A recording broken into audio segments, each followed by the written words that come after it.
Espero que hayan disfrutado de la música que hoy conseguí. En una búsqueda intensa de música, les he conseguido lo que hemos transmitido hoy para que estén entretenidos mientras esperan la clase. Así que ya estamos en plena clase. Es la clase número 5. Sean bienvenidos todos ustedes a la clase número 5 de esta materia que es el reino de Dios, la segunda materia de este diplomado. La segunda materia de este diplomado. Hoy terminamos con esta materia, son los tres últimos capítulos que vamos a estudiar de esta materia y con esto terminamos con la segunda materia. Vamos muy bien, vamos muy bien. Yo sé que es un esfuerzo muy grande para ustedes, como así también lo es para mí. No solamente estar estas 2 horas tratando de coordinar los pensamientos y la inspiración del Espíritu Santo sobre la palabra de Dios, sino también la preparación de todo este material y de toda las clases que estamos dando. Así que valoro mucho el esfuerzo que ustedes están haciendo de concentración y después de revisión de lo que se enseñó para preparar el trabajo práctico que hacemos cada semana. De eso quiero hablarles un poquito, porque hoy vamos a ver los capítulos 11, beneficios de obedecer las instrucciones de Dios, capítulo 12, el orden de prelación de las leyes del reino de Dios, y el capítulo 13, beneficios de pertenecer a la familia de Dios. Esos son los 3 capítulos que vamos a estar estudiando hoy. Decimos que son los 3 últimos capítulos de esta materia. Entonces, para el domingo que viene, como plazo de entrega, plazo 26 de mayo del 19, los resúmenes de los 3 capítulos. Digo los resúmenes, que no es resumen en realidad, es qué es lo que a usted le impactó, le impresionó o le sirve para su ministerio de lo que hablan cada uno de estos 3 capítulos.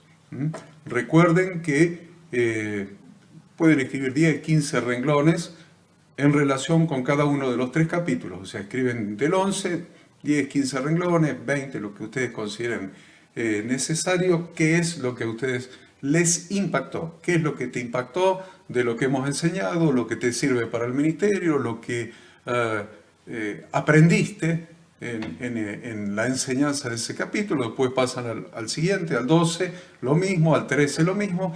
Recuerden que el trabajo es individual, no es el matrimonio, porque evidentemente si estamos hablando de una opinión, o sea, de algo subjetivo, no hay 2 personas que tengan la misma opinión. O sea, es subjetivo, o sea, depende de cada sujeto, así que hay que enviar los que estudian el matrimonio. Aquel que estudia solo y su esposa no, bienvenido, mande el trabajo el varón, el que estudia el esposo, y la esposa que estudia solo y el esposo no estudia, bueno, la esposa mandará sus trabajos, pero los trabajos son individuales, no son en matrimonios, entonces servirá para acreditar la aprobación de la materia de la persona individual que mande cada trabajo. Recuerden que la semana que viene empezamos con una nueva materia y es necesario inscribirse en esa materia para recibir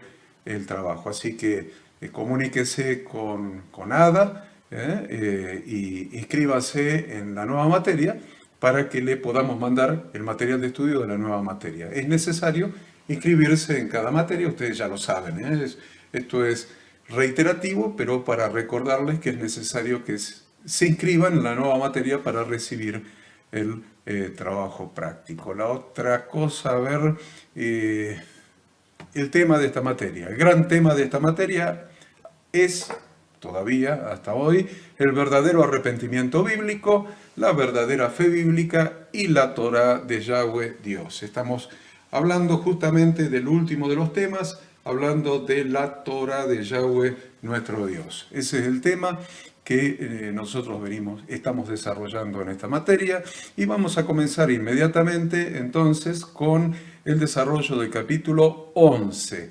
Capítulo 11, que es beneficios de obedecer las instrucciones de Dios. Y vamos directamente a desarrollar este tema. Este tema vamos a usar como lectura bíblica todo el capítulo 6 del libro de Romanos. Romanos, todo el capítulo 6 es el fundamento bíblico para el desarrollo de este capítulo, que es beneficios de obedecer las instrucciones de Dios. Es muy importante entonces que antes de comenzar con el desarrollo del tema, entendamos o revisemos o repasemos lo que ya hemos dicho en las clases anteriores, de cuál es la definición que hace las Sagradas Escrituras de el pecado.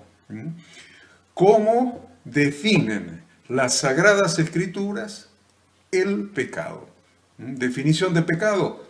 Bueno, podemos hacer muchas definiciones. Yo tengo la mía personal. Yo siempre he dicho que pecado es haberse separado de Dios, haber dado la espalda a Dios y haber comenzado a ser uno mismo su propio Dios. Íntimamente relacionada es la definición bíblica de lo que es el pecado. Lo vamos a encontrar en 1 Juan, capítulo 3, versículo 4. Encontramos la definición bíblica de lo que es el pecado.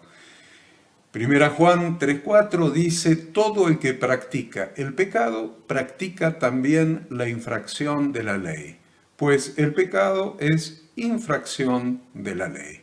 Es muy interesante la definición está después de la última coma. Pecado es infracción de la ley. Ahí tienen la definición bíblica de lo que es el pecado. Pecado es infracción de la ley. Entonces, esto es muy importante porque nos orienta, nos ubica en el entendimiento de, pero gran parte, si no es la mayoría, del Nuevo Testamento. Evidentemente del Antiguo Testamento también, pero lo que les ha producido mayor confusión a los estudiantes es definir cosas en el Nuevo Testamento sin el Antiguo, o sea, prescindiendo del Antiguo Testamento. Y eso es imposible. Es imposible entender el Nuevo Testamento prescindiendo del Antiguo Testamento. Y fíjense que el Nuevo Testamento habla permanentemente de pecado y no podemos entender el pecado sin esta referencia al Antiguo Testamento, porque dice pecado es infracción de la ley, y la ley está enunciada por el Señor en el Antiguo Testamento, más específicamente en el Pentateuco. La ley está en el Pentateuco. En el Pentateuco el nombre que tiene en hebreo es Humash. Humash quiere decir Pentateuco.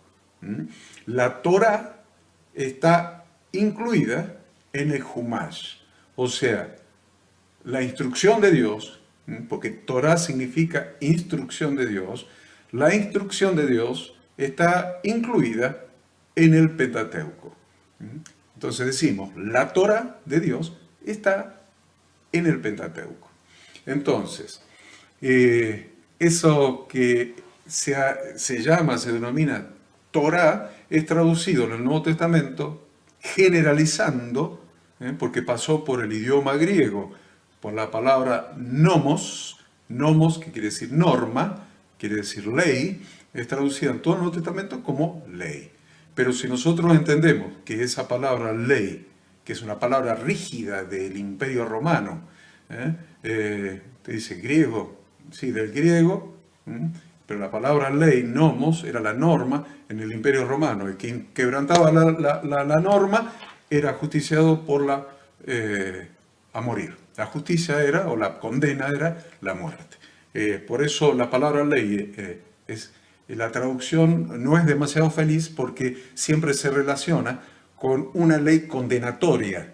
una ley condenatoria a muerte. Sin embargo, lo que se traduce como ley es Torah, es instrucción de Dios para que la vida den el blanco. Por lo tanto, la definición del Nuevo Testamento de pecado es infracción de la Torah.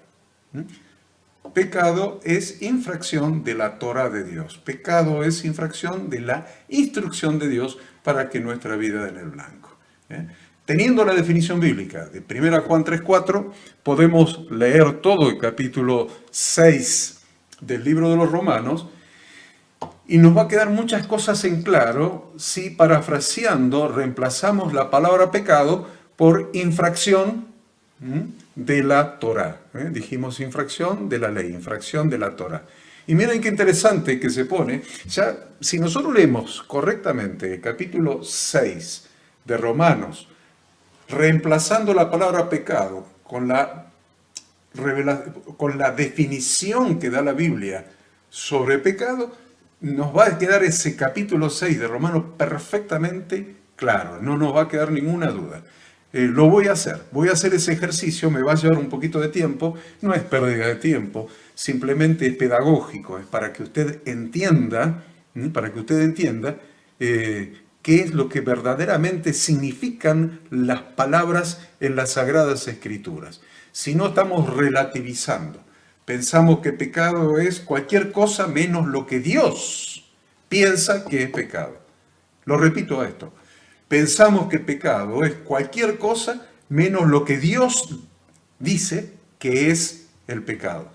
Lo que el Espíritu Santo de Dios, que fue el que inspiró las Sagradas Escrituras, ha establecido como definición de pecado. Entonces, hablamos y leemos las Escrituras y leemos sobre el pecado y con el pecado y pecado y pecado. Entonces, hacemos una ensalada porque pensamos que la gracia, entramos a mezclar la fe, la gracia, el pecado, que sí, que no, las Escrituras. Bueno, si nosotros arrancamos como debemos, para hacer una correcta hermenéutica bíblica, para hacer una exégesis adecuada de las Escrituras, y empezamos como empezamos hoy. ¿Qué es pecado según las Escrituras? ¿Cómo empezamos? A ver, dice 1 Juan 3:4, pecado es infracción de la ley.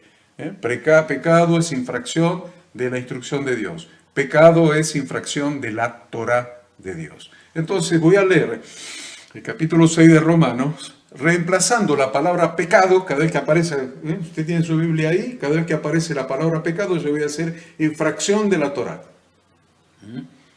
Entonces, ¿qué diremos entonces? Dice Romanos 6:1. ¿Qué diremos entonces? ¿Continuaremos en infracción de la Torah para que la gracia abunde? ¿Vieron cómo tomó sentido? ¿Vieron cómo tomó sentido? Qué hermoso que podamos estudiar juntos. Y que podamos aplicar estos métodos pedagógicos, didácticos, para estudiar las Escrituras. Y yo entiendo que así es como Jesús, el gran maestro, debe haber enseñado la Torá de su Padre, con un método clarísimo, pedagógico, didáctico, para que cada uno de sus alumnos, de sus discípulos, entendieran exactamente el espíritu de la ley y no la letra, el espíritu, lo que el Espíritu Santo quiso decir a través de la palabra. A ver, continuaremos en pecado, dice ahí, continuaremos en pecado para que la gracia abunde. Y esto ha confundido a muchísima gente, pero si intercalamos ahí, reemplazamos la palabra pecado por la definición bíblica, no el invento mío, la definición bíblica de que pecado es infracción de la Torah, vamos a ver que ya empezamos a entender Romanos. ¿Continuaremos en infracción de la Torah para que la gracia abunde? Con eso tenemos para hablar, no las 2 horas de la clase, 10 horas. ¿Continuaremos en infracción? Porque muchos piensan que la gracia anuló la Torah. Muchos piensan que la gracia anuló la Torah. Sin embargo, la Biblia, en el Nuevo Testamento, está diciendo, ¿continuaremos en infracción de la Torah para que la gracia abunde? De ningún modo, con signo de admiración, de ningún modo.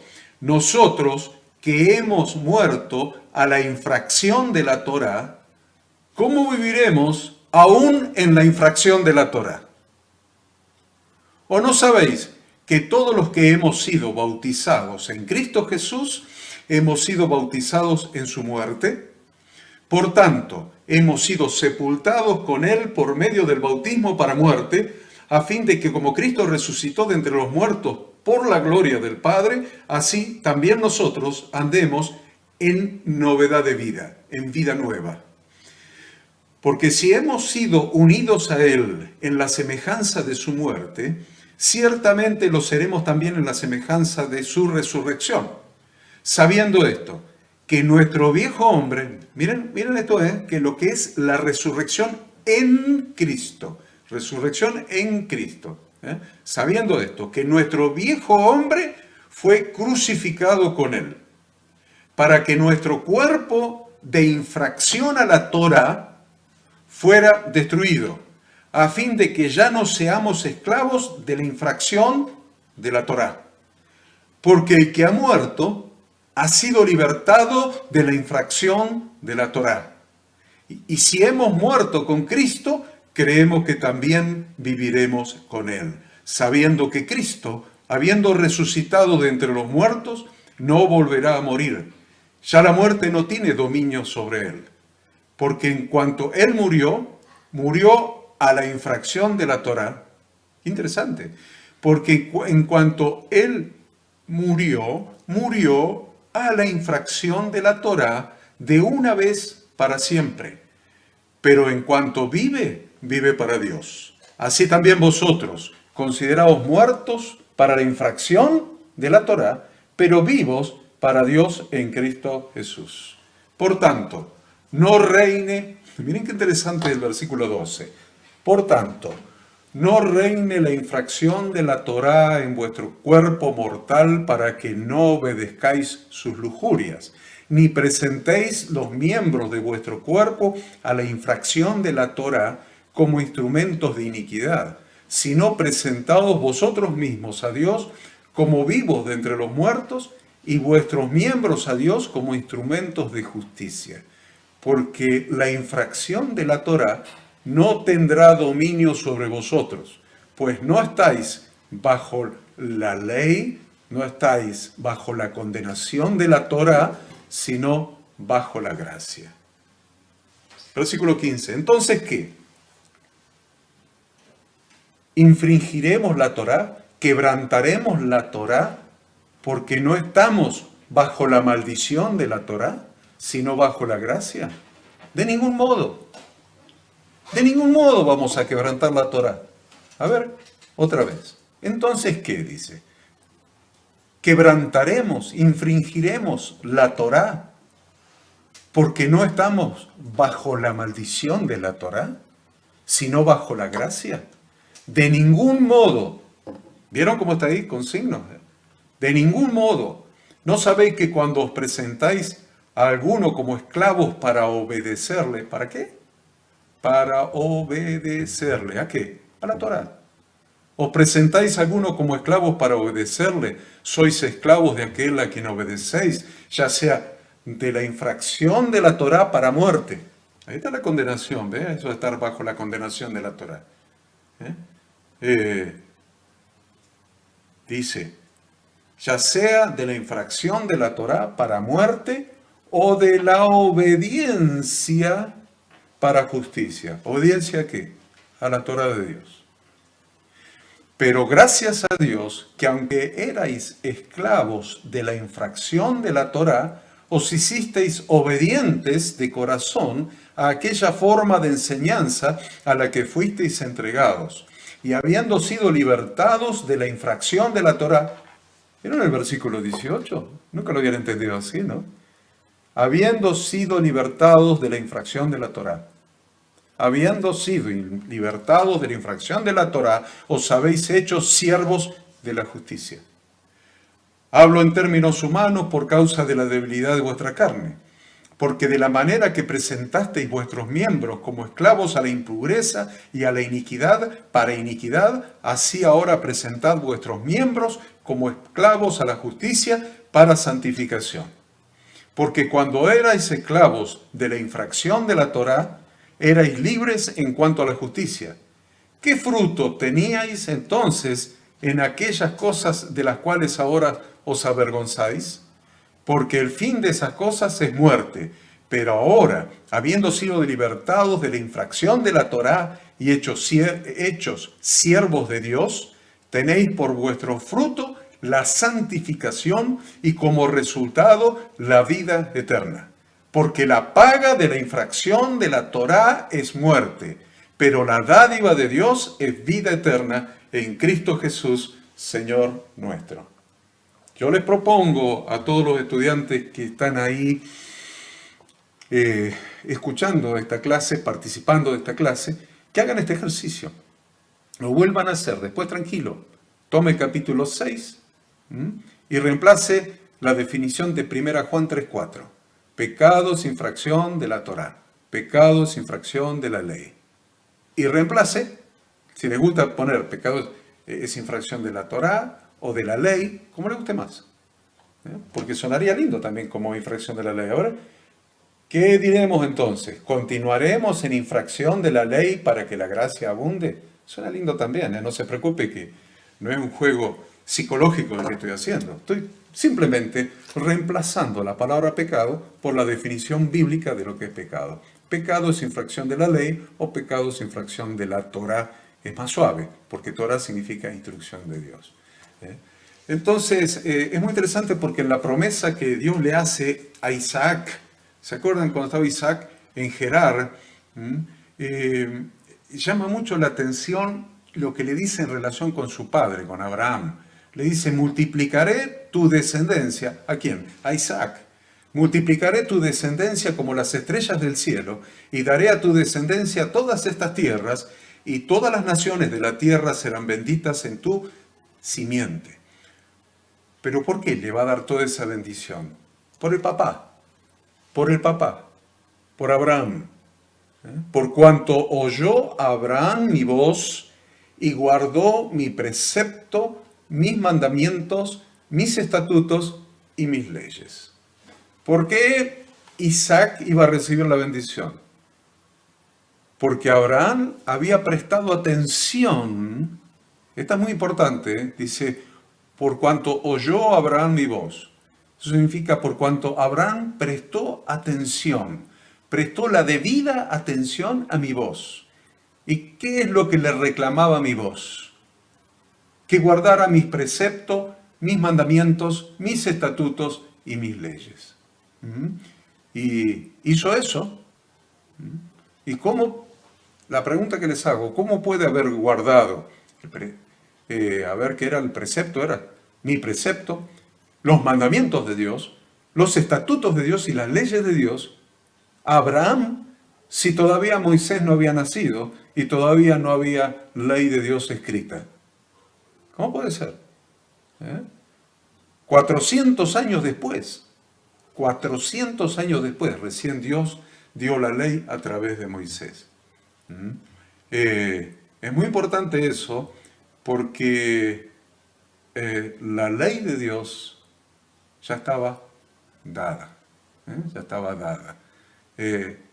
Ninguno de nosotros puede decir que ignora la ley de Dios, aunque no haya leído las Escrituras. Sabe cuando peca, porque el Espíritu Santo la está comunicando. ¿Quieren otro texto de que la ley de Dios estaba vigente? Aún antes de que estuviera la ley escrita. Por eso muchos hablan de la ley, que la ley trajo maldición, la ley hay que abolirla porque trajo muerte. Miren, hermanos, les voy a decir una cosa muy simple. La ley de Dios está desde antes de la fundación del mundo. Dice la tradición que antes de la fundación del mundo, con Yahweh, nuestro Padre, estaban el Mesías y la Torá. Eso es una frase conocida en la tradición. No obstante, yo les digo que en la fundación del mundo ya estaba la Torá. La ley de Dios ya estaba en la fundación del mundo. ¿Cómo lo sé? Porque Yahweh, nuestro Dios, hizo la creación en 6 días y el séptimo día, el día de reposo, guardó el día de reposo lo guardó, lo apartó, lo bendijo. Y acá está hablando a Isaac, diciéndole que Abraham guardó los mandamientos, los estatutos y las leyes de Dios. Es más, les puedo demostrar que antes de que Yahweh diera la ley a través de Moisés, les había mandado a los israelitas a que juntaran maná 6 días, ni un poquito más para el séptimo, excepto el sexto día que le había dicho que guarden una ración doble. ¿Y saben para qué lo hizo?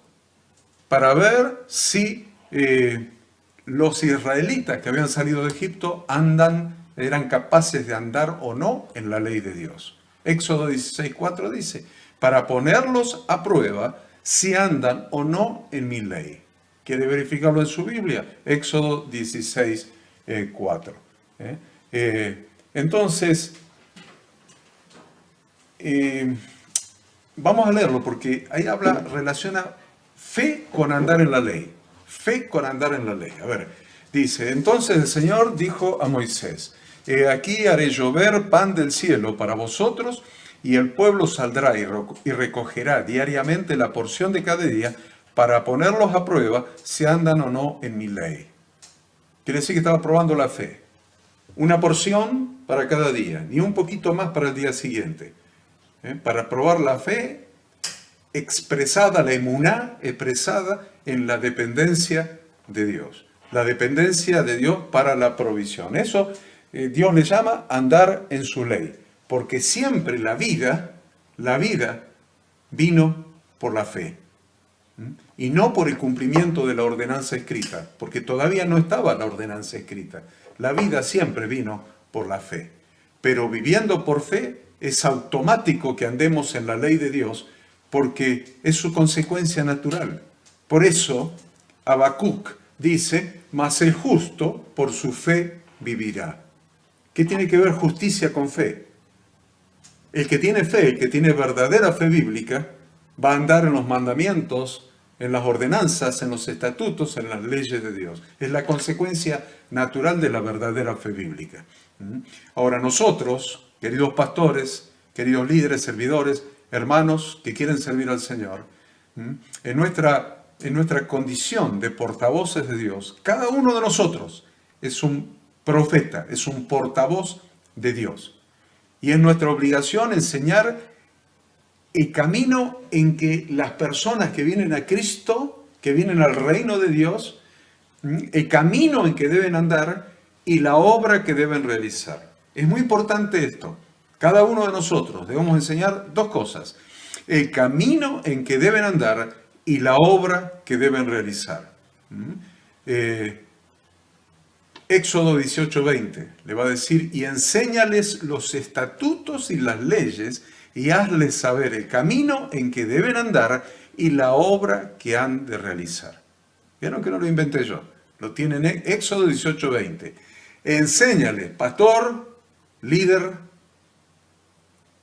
anciano, persona que quiere servir al reino de Dios, esta es palabra para ustedes. Enséñales los estatutos y las leyes. Enséñale las instrucciones de Dios para que su vida dé en el blanco. ¿Cómo quieren que la vida de las personas sean transformadas? Y siempre se están quejando de los hermanos que caen en pecado y los dramas de acá, que aquel cayó, el otro cayó por allá, el otro hizo tal cosa. ¿Quién le tiene que enseñar los estatutos y las leyes? ¿Quién? Nosotros. El pastor principal en primer lugar, los copastores en segundo lugar, los ancianos en tercer lugar, los líderes, los servidores, los hermanos más crecidos. ¿Qué tienen que hacer? ¿Quién se lo tiene que enseñar? ¿Cómo te vas a quejar de que aquel peca, que aquel cayó, si todos los domingos le estás dando un mensaje de emocionalismo, de exitismo, de autoayuda, como los libros de autoayuda que están en las librerías, de autoayuda, que yo puedo, que yo sí, que yo visualizo, que puedo, que creo, que quiero, que... Miren hermanos, acá la Biblia es muy clara, Éxodo 18:20. Enséñales los estatutos y las leyes, y hazles saber el camino en que deben andar, y la obra que han de realizar. Debemos enseñar el camino en que deben andar, porque hemos entendido que el Evangelio es un camino. El Evangelio es un camino. ¿Eh? Lo dijo el Señor ahí en Mateo, entrad por la puerta estrecha, entrad por la puerta estrecha. Porque ancha es la puerta y espacioso el camino que lleva a la perdición. Y muchos son los que entran por ella. Pero estrecha es la puerta y angosto el camino que lleva a la vida. Y pocos son los que la hallan. Y si encima nosotros no lo enseñamos, menos todavía lo van a hallar. Pocos son los que la hallan. Pocos. Y si nosotros no lo enseñamos, menos lo van a hallar.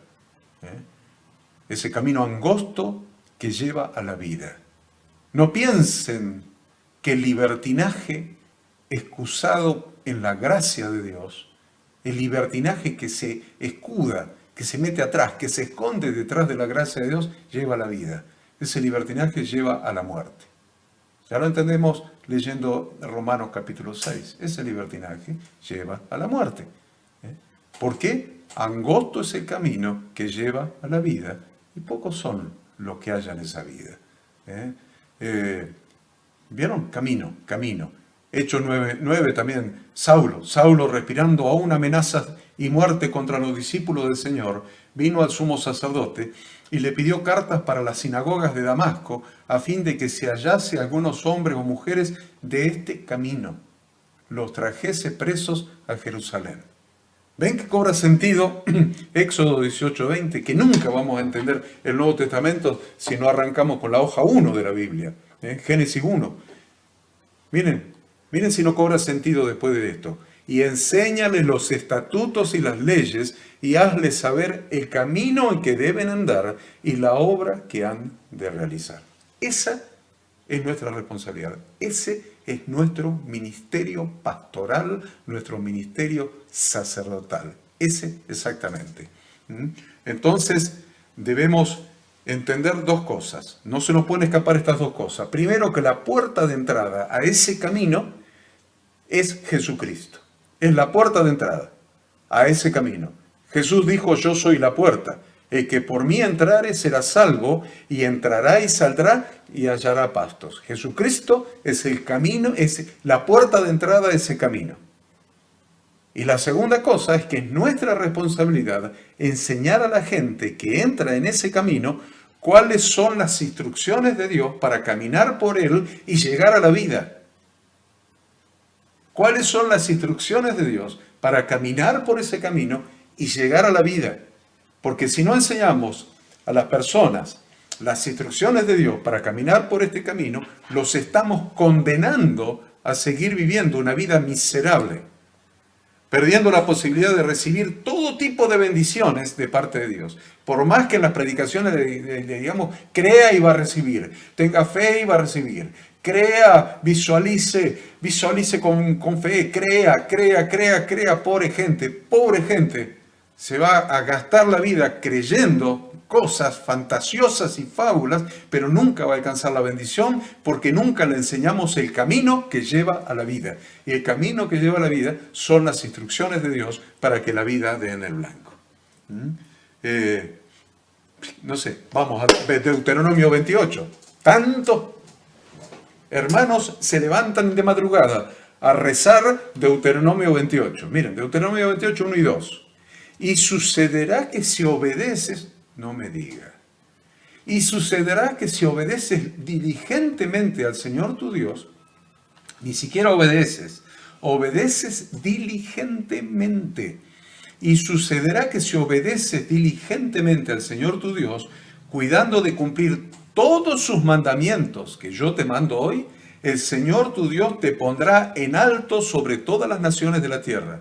Y todas estas bendiciones vendrán sobre ti y te alcanzarán si obedeces al Señor tu Dios. Vamos a tener que enseñarles qué es lo que tienen que obedecer. Porque si no saben qué tienen que obedecer, ¿cómo lo van a obedecer? Y acá está diciendo que las bendiciones te alcanzarán. Vas a ir caminando, obedeciendo las instrucciones de Dios, caminando, obedeciendo las instrucciones de Dios, y las bendiciones te van a correr por atrás y te van a alcanzar las bendiciones de Dios. A ver, más de Deuteronomio 30. Y tú volverás a escuchar la voz del Señor y guardarás todos sus mandamientos que yo te ordeno hoy. Entonces el Señor tu Dios te hará prosperar. ¿Cómo? ¿No era que iba a prosperar de otra manera, creyendo, visualizando? No, queridos hermanos. Enseñemos la Biblia como está escrita en la Biblia y no anulemos nada de la Biblia. A ver, entonces el Señor tu Dios te hará prosperar abundantemente en toda la obra de tu mano, en el fruto de tu vientre, en el fruto de tu ganado y en el producto de tu tierra, pues el Señor de nuevo se deleitará en ti para bien, tal como se deleitó en tus padres.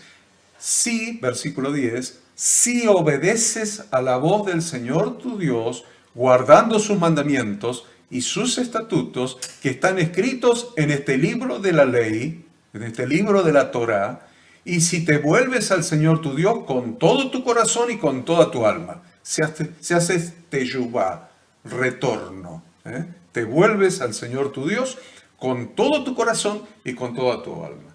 No hay duda de que la salvación es por gracia, por medio de la verdadera fe bíblica. No hay duda. No es por medio de la fe esa religiosa, fantasiosa, fabuladora, esa creencia religiosa. No. La verdadera fe bíblica. No hay duda que la salvación es por gracia, por medio de la fe, verdadera fe bíblica, lo que se llama emuná en hebreo, pero tan cierto como esto es que las bendiciones y la prosperidad viene por caminar en las obras que Dios preparó de antemano para que las hagamos. Vas a ser salvo si te querés conformar con eso.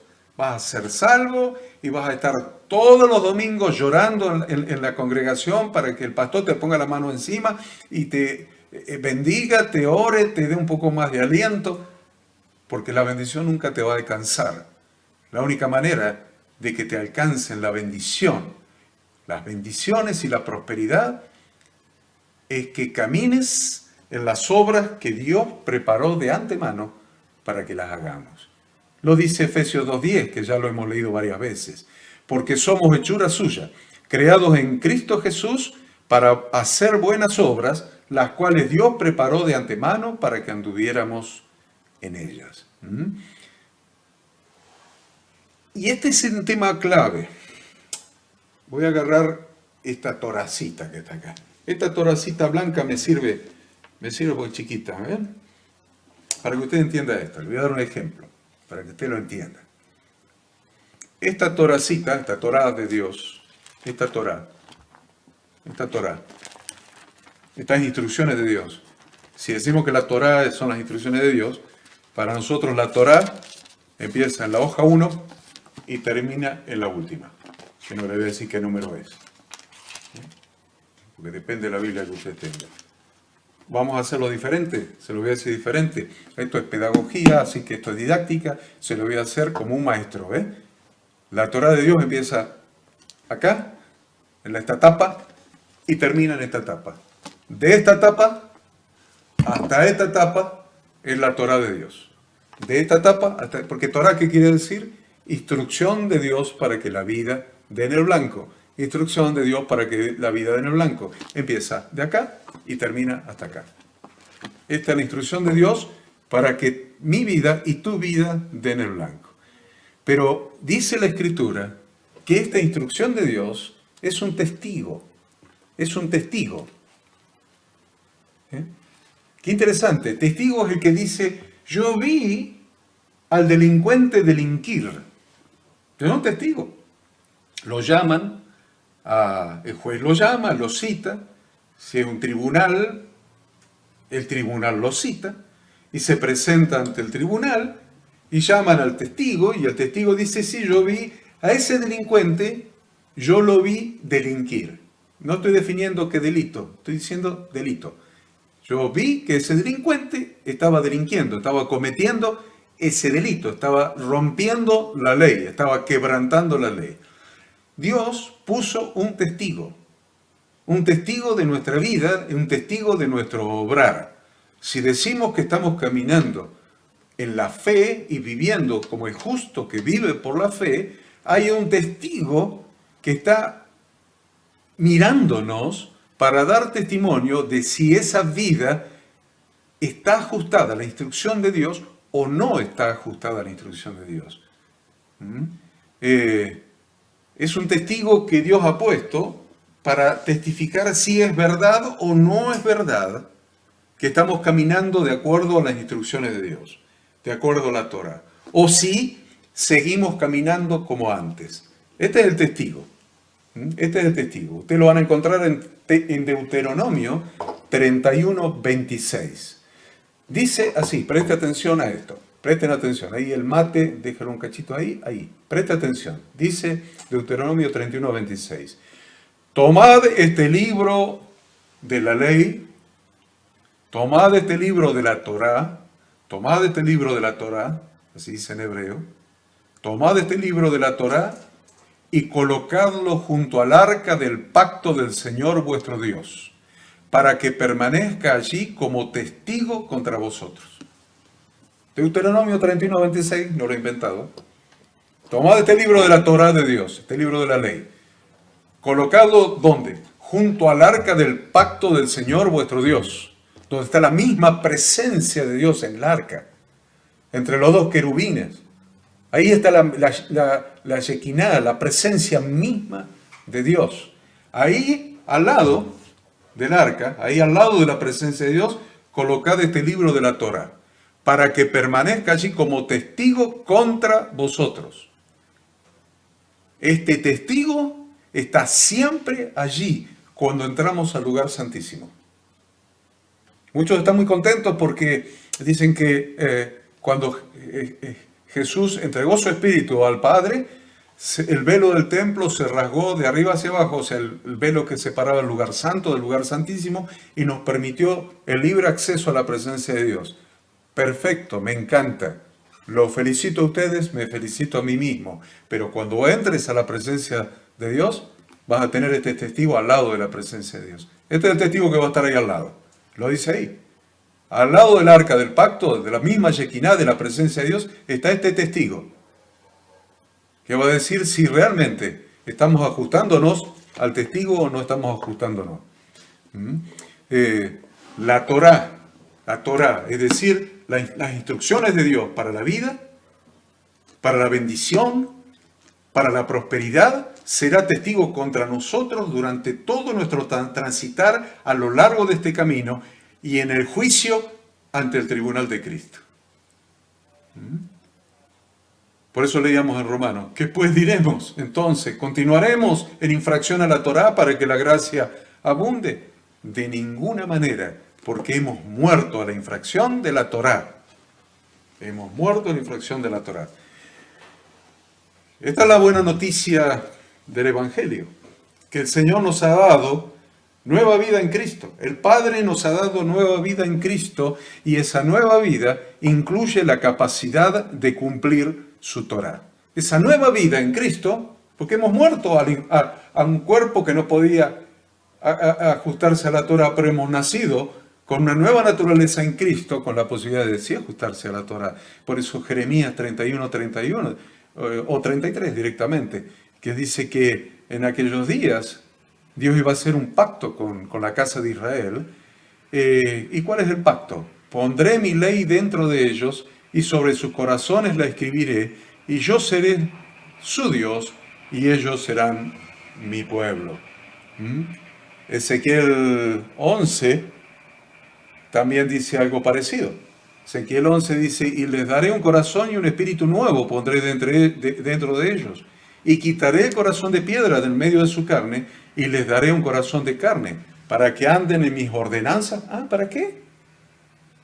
Para que anden en mis ordenanzas y guarden mis decretos, y los cumplan y me sean por pueblo, y yo sea ellos por Dios. Y en Ezequiel 36, esparciré sobre vosotros agua limpia, y seré limpiado de todas vuestras inmundicias, y de todos vuestros ídolos os limpiaré. Os daré un corazón nuevo, y pondré espíritu nuevo dentro de vosotros. Y quitaré de vuestra carne el corazón de piedra y os daré un corazón de carne. Y pondré dentro de vosotros mi espíritu, con mayúscula, y haré que andéis en mis estatutos y guardéis mis preceptos y los pongáis por obra. Si el Espíritu Santo no hace esto en una persona, hay algo que está erróneo ahí, para investigarlo. Probablemente esa persona se tenga que convertir, nunca se convirtió. Perdóname que diga esto, pero es probable que nunca se haya convertido. ¿Por qué? Porque dice, y pondré dentro de vosotros mi espíritu, y haré que andéis en mis estatutos y guardéis mis preceptos y los pongáis por obra. Jesús nunca dejó de dar instrucciones acerca de cómo hacer la ley, cómo cumplir la ley, cómo andar en la instrucción de Dios para recibir bendición. Acuérdense que Torah es instrucción de Dios para que la vida dé en el blanco. Entonces, Torah es instrucción de Dios ¿para qué? Para recibir bendición, para recibir éxito, para recibir salud, para recibir prosperidad. Para eso es la ley de Dios. Y Jesús siempre dio instrucciones de cómo guardar la ley de Dios, cómo guardar la instrucción de Dios, cómo guardar la Torá de su Padre. Mateo 7:12 le va a decir, por eso todo cuanto queráis que os hagan los hombres, así también haced vosotros con ellos, porque esta es la ley y los profetas. ¿Qué enseñaba Jesús? La ley y los profetas. Durante todo su ministerio enseñó, porque él era maestro de Torá, maestro de la Torá de su padre, y era vez tras vez consultado acerca de lo que él era maestro. Si él era maestro de matemática, lo iban a consultar de matemática. Si él era maestro de historia, lo iban a consultar sobre historia. Si era maestro de geografía, lo iban a consultar sobre geografía. Si era maestro de lengua, lo iban a consultar sobre lengua. Era maestro de la Torá de su padre. ¿Sobre qué lo iban a consultar? Acerca de las interpretaciones y de la enseñanza de la Torá. Si ustedes lo van a ver en Mateo 22. Pero al oír los fariseos que Jesús había dejado callados a los saduceos, o sea, ya había dejado callados a los saduceos, se agruparon.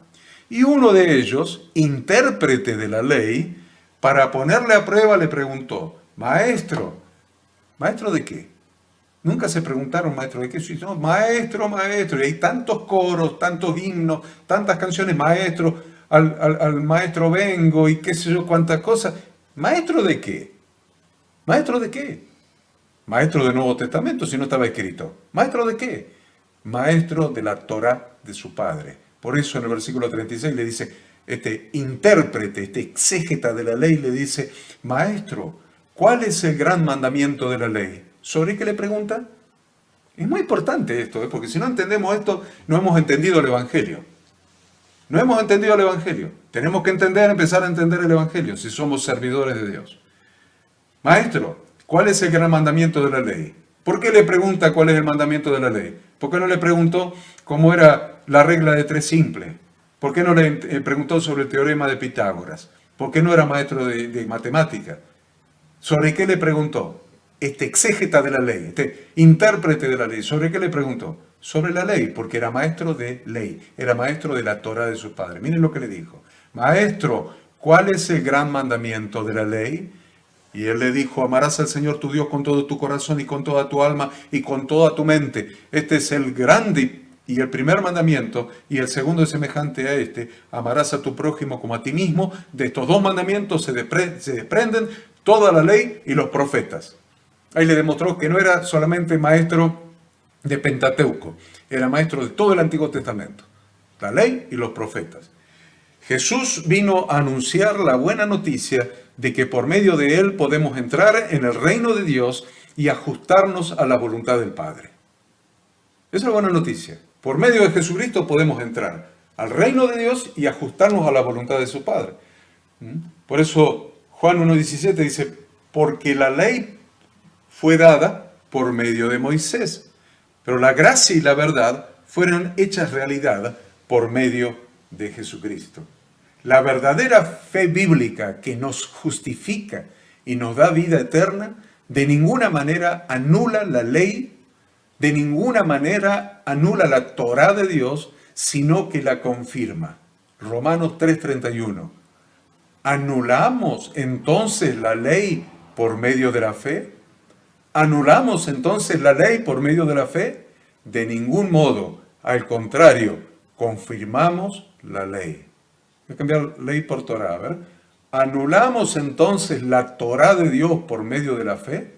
De ningún modo. Al contrario, confirmamos la Torá de Dios. Por medio de la fe, confirmamos la Torá de Dios. Espero que este capítulo les haya resultado claro, como mínimo les haya resultado claro. Ahora vamos a hacer un breve paréntesis, vamos al capítulo que sigue, que es el 12 creo, 2 o 3 minutos de receso y seguimos con el capítulo 12.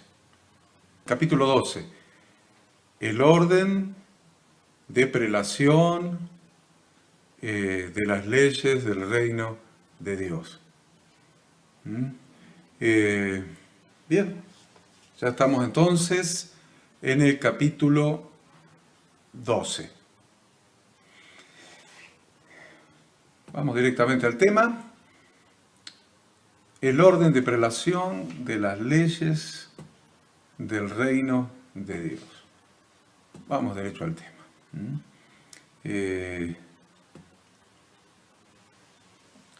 Miren, todo ministerio,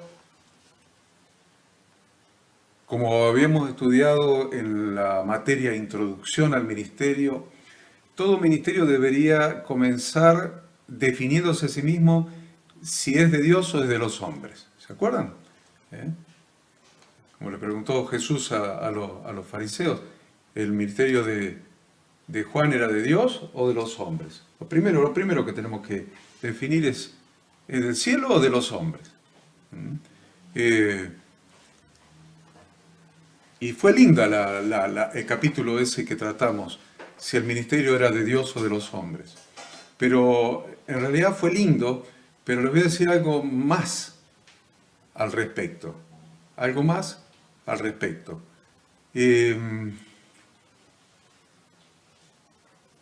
Para saber si es de los hombres o de Dios, o del cielo o de los hombres, lo primero que nos tendríamos que preguntar es de dónde nosotros sacamos las formas de nuestro ministerio. Y ahí ya no es tan lindo. Ahí nos estamos complicando un poquito, ya no es tan lindo. ¿Es del cielo o de los hombres?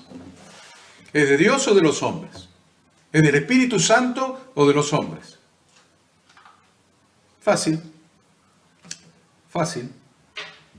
¿De dónde sacamos las formas de nuestro ministerio? ¿De dónde surgen las prácticas para el ejercicio de nuestro ministerio? ¿De dónde surge el fundamento, la concepción, el entendimiento, el desarrollo y la práctica de nuestro ministerio pastoral? ¿De dónde sacamos? ¿De dónde sacamos la forma de las reuniones? ¿De dónde la sacamos? ¿De dónde sacamos la forma de nosotros proceder como pastores? ¿De dónde lo sacamos? Porque eso me va a responder a mí esta pregunta clave. ¿Es del cielo o es de los hombres? ¿Es de Dios o es de los hombres? ¿Es del Espíritu Santo o es de los hombres? Por supuesto que todos los pastores vamos a decir que todo lo que hacemos en el ejercicio de nuestro ministerio lo sacamos del Nuevo Testamento, porque ahí abundan las instrucciones en relación con el funcionamiento de la congregación de los santos. Pero mira lo que estoy diciendo. Abundan las instrucciones en relación con el funcionamiento de la congregación de los santos, y nuestro ministerio pastoral va dirigido ahí. Pero les voy a decir una cosa. La mayoría de los pastores que yo conozco, no la mayoría, pero sí, mita, la mitad de los pastores, tal vez un poco menos de la mitad de los pastores que yo conozco, pero muchos pastores que yo conozco, no tienen reunión congregacional. No tienen reunión congregacional. No tienen la reunión del Nuevo Testamento, la reunión de los miembros, la reunión de mutua edificación para tomar la cena del Señor, esa reunión que es la reunión de los miembros del cuerpo de Cristo, la reunión donde se reúnen los miembros de la congregación, donde se reúnen las piedras vivas que forman el templo santo para morada de Dios por el Espíritu. No tienen esa reunión, tienen una reunión general abierta al público que la han armado sobre la base de qué. Porque esta es la pregunta que tenemos que contestar. Lo vamos a contestar a lo largo de toda la materia, de toda la carrera esta pregunta, pero ya es tiempo, ¿ven? Ya estamos adentrándonos en temas prácticos, es un diplomado teológico y práctico, y ya nos estamos adentrando en los temas prácticos. Entonces, ¿de dónde hemos sacado las formas de nuestro ministerio? ¿Tenemos reunión congregacional neotestamentaria o lo que tenemos es otra cosa? ¿De dónde hemos sacado la forma? ¿De dónde Hay que contestarlo, porque la pregunta que nos hacíamos en la primera materia es, ¿este ministerio nuestro es del cielo o de los hombres? Entonces, tenemos que analizar cuál es la forma que marca la Escritura de la iglesia, la forma de las reuniones, y ajustarnos a la forma bíblica, a no ser que querramos tener una iglesia no bíblica. Somos pastores de una iglesia no bíblica. Es raro eso, ¿no? Somos pastores de una iglesia no bíblica. Qué raro, qué raro. Inclusive, si estamos parcializando la palabra de Dios. Si estamos tomando parcialmente los modelos bíblicos o las instrucciones bíblicas, entonces nuestro modelo va a estar incompleto. Si lo parcializamos, va a estar incompleto. Entonces puede ser que tengamos una reunión no bíblica completamente, o que tengamos reuniones parcialmente no bíblicas, un ejercicio de nuestro pastorado, de nuestro ministerio pastoral no bíblico o incompleto bíblicamente. Por eso es tan importante este diplomado que estamos haciendo. Pues necesitamos estudiarlo, necesitamos estudiar las Sagradas Escrituras para ajustarnos a las Sagradas Escrituras. Yo quiero ser un pastor ajustado a las Sagradas Escrituras. No quiero ser un pastor de Dios obedeciendo cosas de los hombres. Quiero ser un pastor de Dios obedeciendo las cosas de Dios, para que mi ministerio sea del cielo y no de los hombres. ¿Se entendió? Esto es como introducción. Entonces, ahí tenemos el problema que hablábamos hace un rato. Nosotros decimos,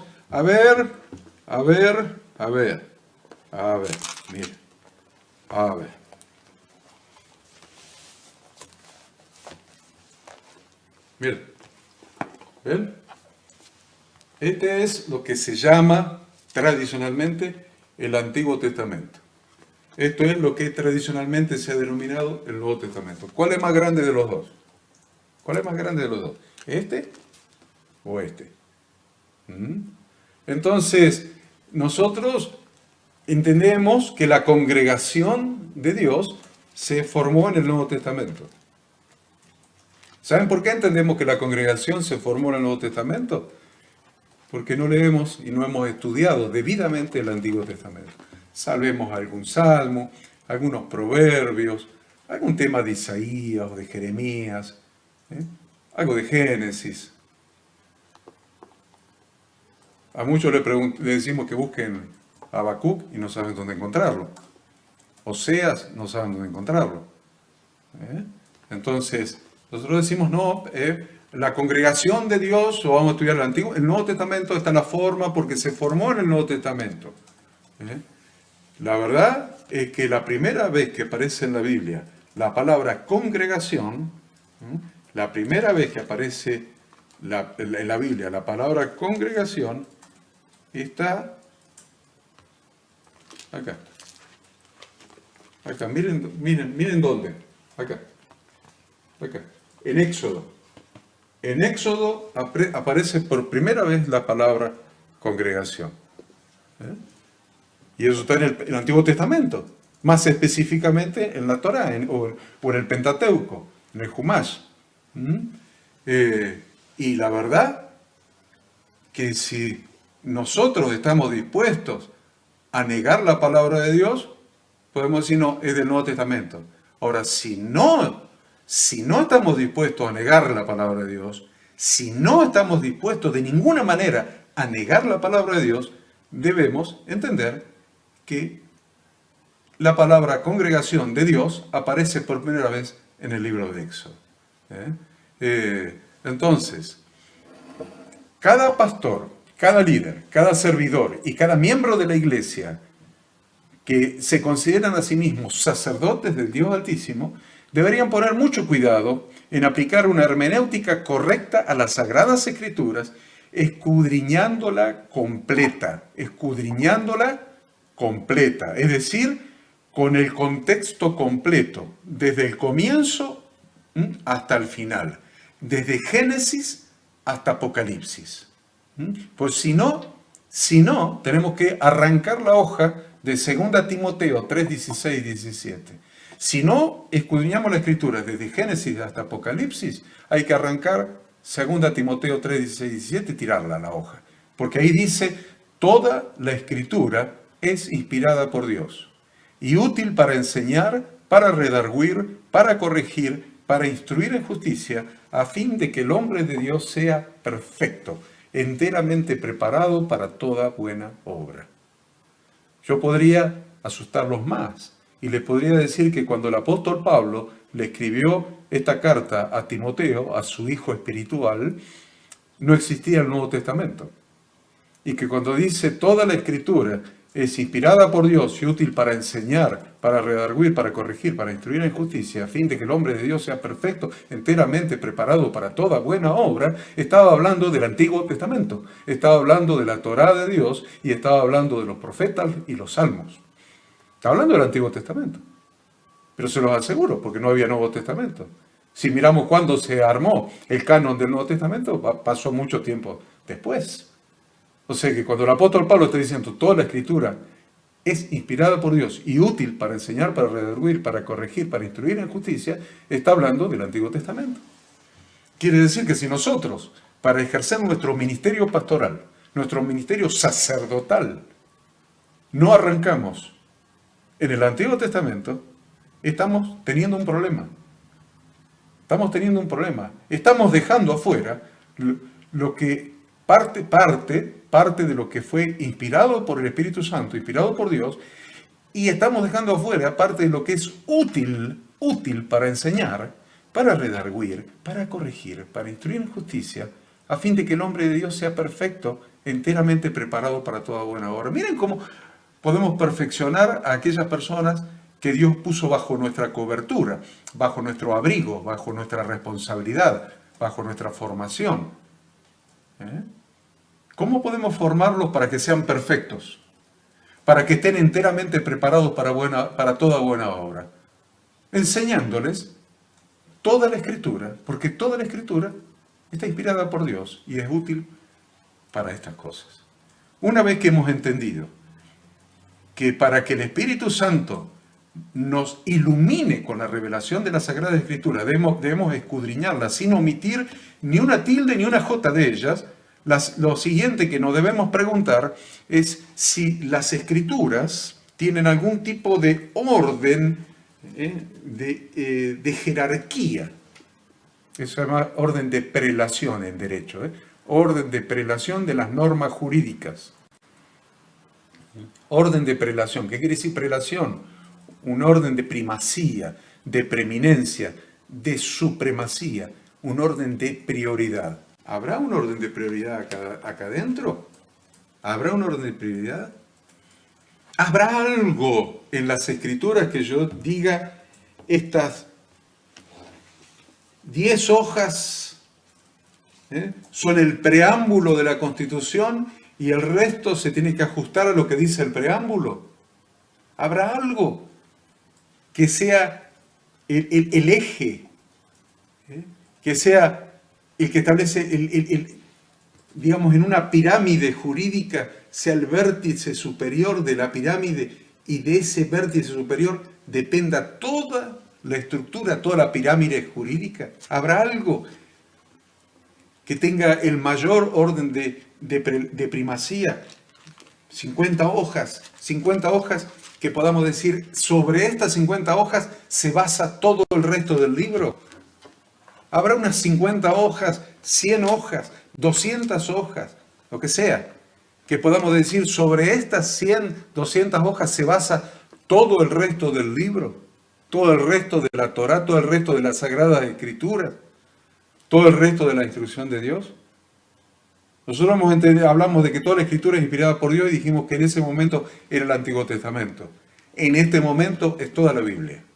En ese momento lo único que existía era el Antiguo Testamento.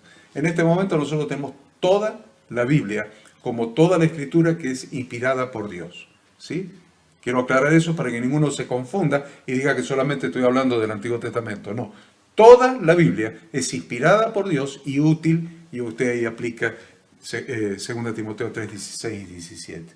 Pero dentro de toda esa totalidad de la Biblia, habrá algo en lo cual se fundamente todo el resto de la Biblia. Mira lo que estoy diciendo. Algo, 10 hojas, 50, 100, 200 páginas, sobre las cuales se fundamente todo el resto de la Biblia.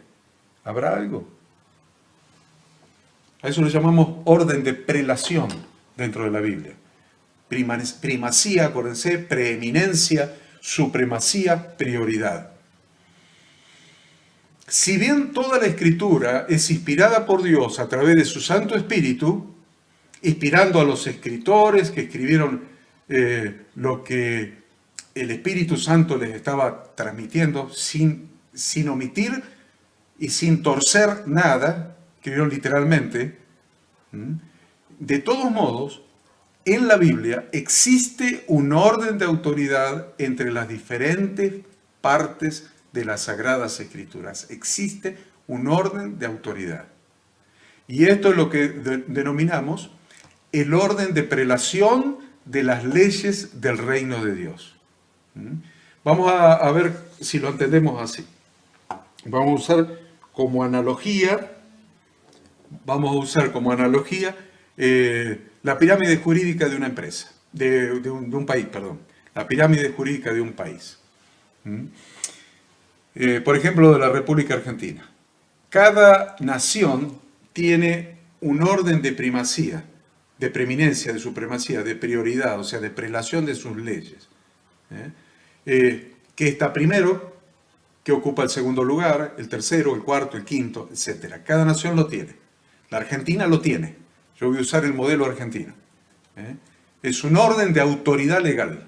En la Biblia hay un orden de autoridad legal. Lo debemos entender.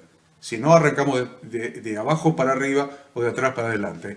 Hay un orden de autoridad legal. ¿Qué parte en la legislación argentina tiene mayor peso legal y por ende hace que todo el resto de las leyes dependan de esa norma jurídica que tiene la primacía? Y ninguna del resto de las leyes puede contradecir en ningún punto a esa ley general, esa ley más importante. Ninguna de las otras leyes la puede contradecir a costo de ser declarada nula. Cualquier ley que contradiga a esa norma superior es declarada nula. Cualquier ley. El Congreso de la Nación vota una ley que contradice a esa norma suprema superior, vota una ley por más que esté votada por consenso, o sea, unanimidad de las dos cámaras, salió la ley y la agarra el juez de la Corte Suprema y dice es nula, de nulidad absoluta porque contradice a esta norma más importante. Sí, dejando afuera los tratados internacionales. Vamos a considerar solamente las normas locales. A ver, en nuestro país tenemos una pirámide. Ese vértice superior de la pirámide, hay una ley que rige a todo el resto de las leyes. Esto significa que hay una ley que no se puede contradecir bajo ningún concepto.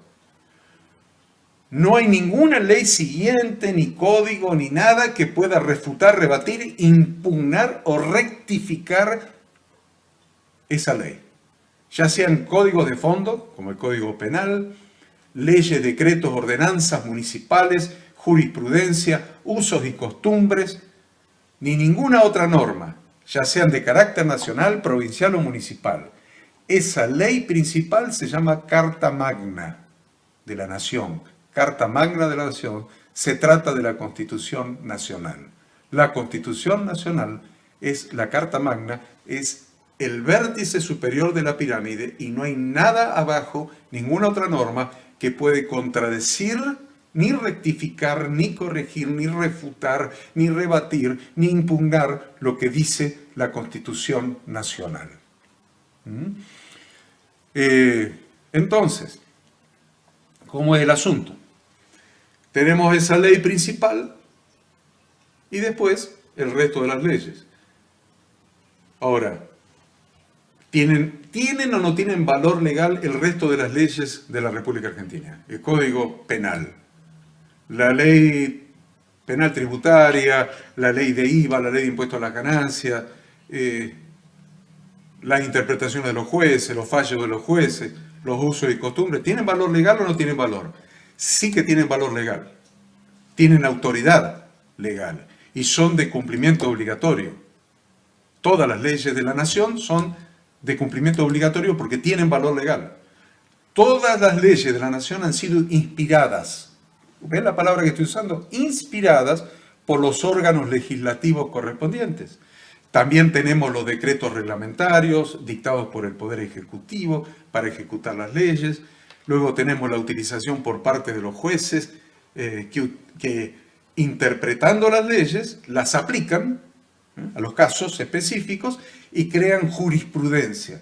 Eso es jurisprudencia, son las sentencias de los jueces. Y finalmente tenemos los usos y costumbres que constituyen la parte inferior de la pirámide jurídica. Ahí tiene armadita una pirámide jurídica, un triángulo, ¿vieron? Una pirámide jurídica. La Constitución Nacional, los códigos, las leyes, los decretos reglamentarios, la jurisprudencia y los usos y costumbres. ¡Tac! La pirámide jurídica de la República Argentina. Sin embargo, a pesar de que toda la pirámide jurídica tiene valor legal y es obligatoria, es decir, se podría considerar inspirada por haber sido emanado de los órganos legislativos correspondientes, aunque ese organismo sea el Congreso de la Nación, cuando una ley completa o algún artículo de una ley votada contradice algo establecido por la Constitución Nacional, se recurre a la Corte Suprema de Justicia de la Nación solicitando la declaración de inconstitucionalidad, ya sea de un artículo, de la ley o de toda ella, cuando toda contraría, cuando es contraria o contradice la Constitución Nacional. No hay ni una sola norma legal del país, ni interpretación de juez alguno que pueda oponerse, torcer o desviar lo que establece la Constitución Nacional. Utilizando este modelo, ¿ya está? Se entendió la pirámide jurídica argentina. ¿Ven? Un curso de derecho acelerado. Ya entendimos la pirámide jurídica de la Argentina. Ahora le voy a aplicar la pirámide jurídica del reino de Dios. Hay una pirámide jurídica en el reino de Dios. Para que entendamos claramente el orden de prelación de las leyes dentro del reino de Dios. A ver. Hay una Carta Magna. ¿Cuál es la Constitución Nacional de la Palabra de Dios? La Constitución Nacional de la Palabra de Dios es la Torá de Dios. Vamos otra vez. Hay una Carta Magna, una Constitución Nacional en el reino de Dios. Es la Torá de Dios. Lo que nosotros llamamos Pentateuco. Son los primeros 5 libros de la Biblia. Son los que Dios le dio a Moisés. Que arrancan con el preámbulo, que son los 10 mandamientos, el preámbulo de la Constitución, los 10 mandamientos, las tablas de la ley. Y ahí viene la palabra congregación, porque usted dice, ¿qué quiso decir con decir que la palabra congregación aparecía por primera vez en Éxodo? Acá aparece por primera vez la palabra congregación en la Biblia, tejilá en hebreo, congregación. ¿Dónde aparece por primera vez?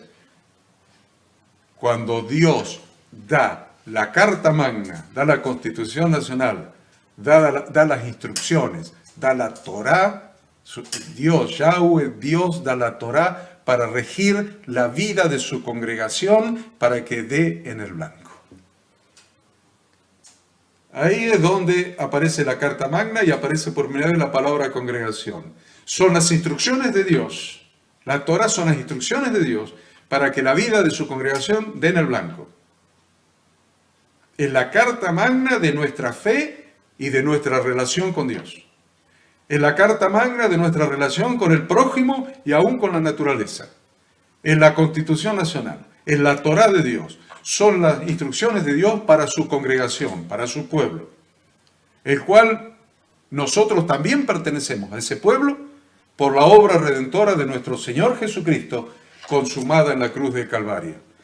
Esa Constitución Nacional, esa Carta Magna, esa Torá de Dios no puede ser contradicha por ninguna otra norma legal, ni por jurisprudencia. ¿Se acuerdan? Jurisprudencia es interpretación al aplicar la ley. Interpretación al aplicar la ley. Era la tradición de los ancianos en la época de Jesús, la tradición de los ancianos.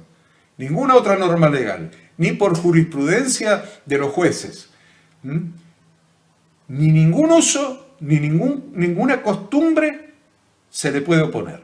Y en la iglesia actual, hermanos, y queridos alumnos, y queridos estudiantes, y queridos pastores, y queridos líderes y servidores, y miembros de las congregaciones, miembros de la familia de Dios, que aspiran a ser sacerdotes de Dios Altísimo, en la iglesia actual tenemos muchas interpretaciones de exégetas.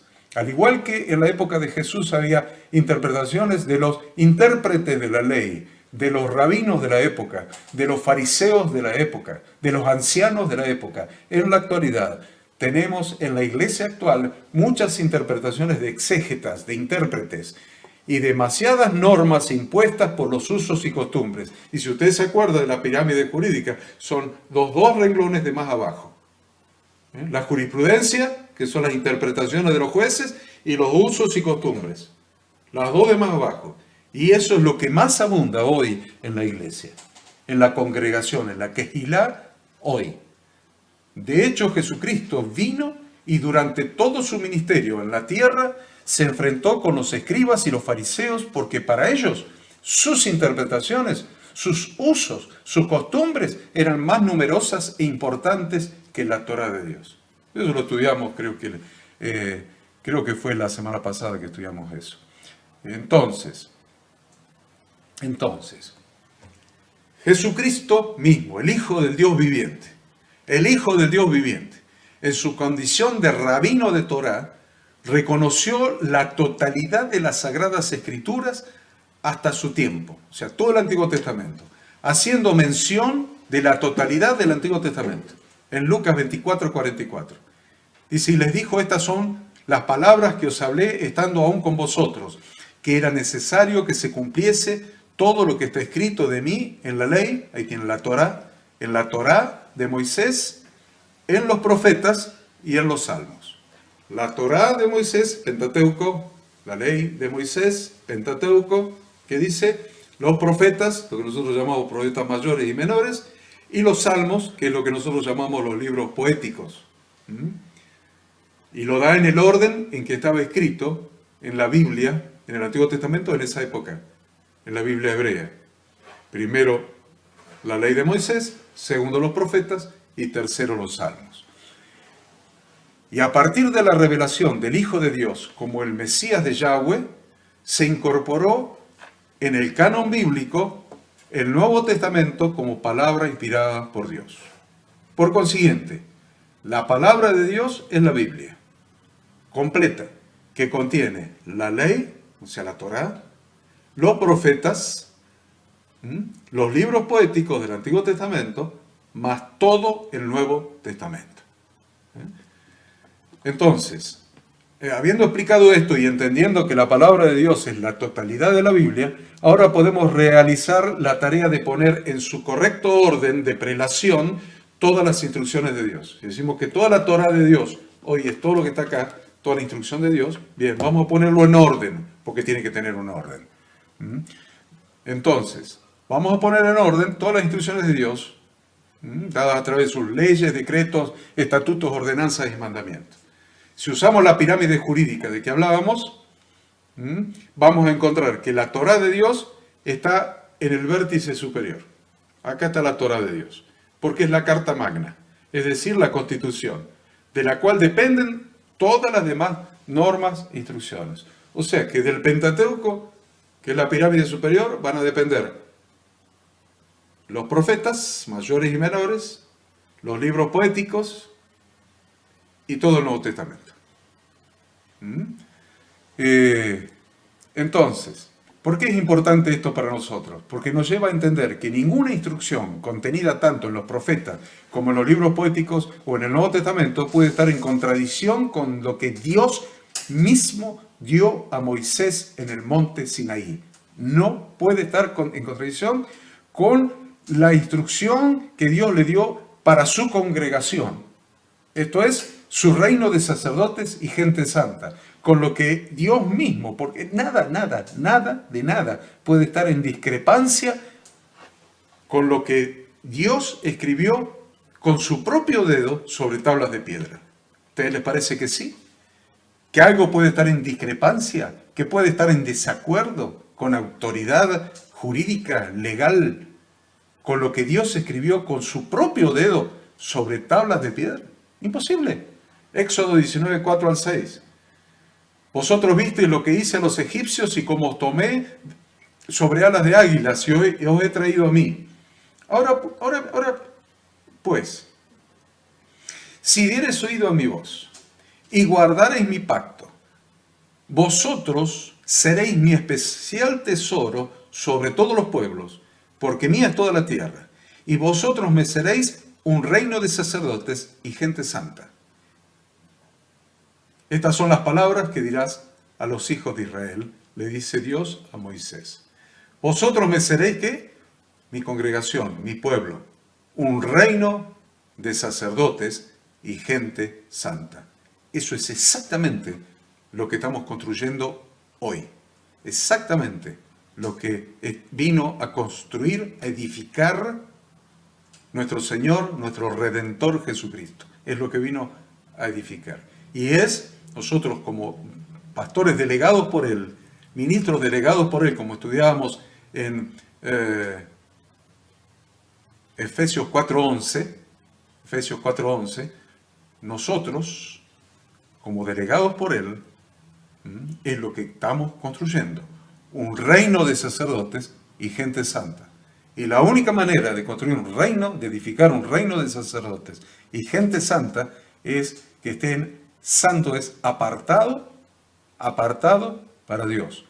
¿Cómo puedo estar apartado para Dios? Apartado para seguir sus instrucciones.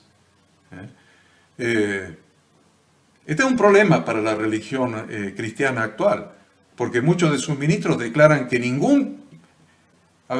no tienen temor en declarar que la Torá ha sido abolida por Jesucristo. No tienen temor. La Torá fue abolida por Jesucristo, fue crucificado, fue clavada en la cruz. Y esta afirmación constituye un atrevimiento muy grande, una falta de temor de Dios, una irreverencia, una blasfemia contra el Espíritu Santo, que fue el que inspiró toda la Biblia. Es inspirada por Dios, leíamos en 2 Timoteo. Una irreverencia, un desconocimiento total de las Escrituras, falta de temor de Dios. Debería darnos un profundo temor de Dios. Admitir que Jesucristo anuló las instrucciones de su Padre clavándolas en la cruz del Calvario. Jesucristo anuló las instrucciones de su Padre clavándolas en la cruz del Calvario. ¿Te parece que podemos llegar a decir semejante barbaridad? Eso significaría lisa y llanamente que nuestro Redentor es un mal hijo, porque ningún buen hijo se atrevería a anular las instrucciones de su Padre, ni contradecirlas. Jesucristo mismo dijo, no penséis que he venido para abrogar la ley o los profetas. No he venido para abrogar, sino para cumplir. Porque de cierto os digo que hasta que pasen el cielo y la tierra, ni una jota ni una tilde pasará de la ley de la Torá, hasta que todo se haya cumplido. De manera que cualquiera que quebrante uno de estos mandamientos muy pequeños, y así enseña a los hombres, y así enseña a los hombres. Ojo con lo que enseñamos. Muy pequeño será llamado en el reino de los cielos, mas cualquiera que los haga y los enseñe, vale la pena enseñar la Torah de Dios. Cualquiera que los haga y los enseñe, este será llamado grande en el reino de los cielos, porque os digo que si vuestra justicia no fuere mayor que la de los escribas y fariseos, no entraréis en el reino de los cielos. La palabra cumplir, no he venido a abrogar sino a cumplir. La palabra cumplir la ley, la palabra cumplir la Torah, en nuestro idioma significa hacerla, ajustarse a sus instrucciones, hacerlo, ponerla en práctica, ajustarse a sus instrucciones. Pero en idioma hebreo significa mucho más. Significa hacerla y enseñarla en la instrucción completa. Por eso cuando Jesucristo dice, he venido a probar sino a cumplir, quiere decir hacerla y enseñarla en la interpretación correcta. Si logramos entender esto, también vamos a entender lo que Jesús de Nazaret hizo durante sus más de 3 años de ministerio terrenal, que fue enseñar la Torá de su Padre, las instrucciones de su Padre, en la interpretación correcta. Eso es cumplir, enseñarla en la interpretación correcta, porque Él mismo era la Torá hecha carne. Él es la Torá hecha carne. Juan 1:14.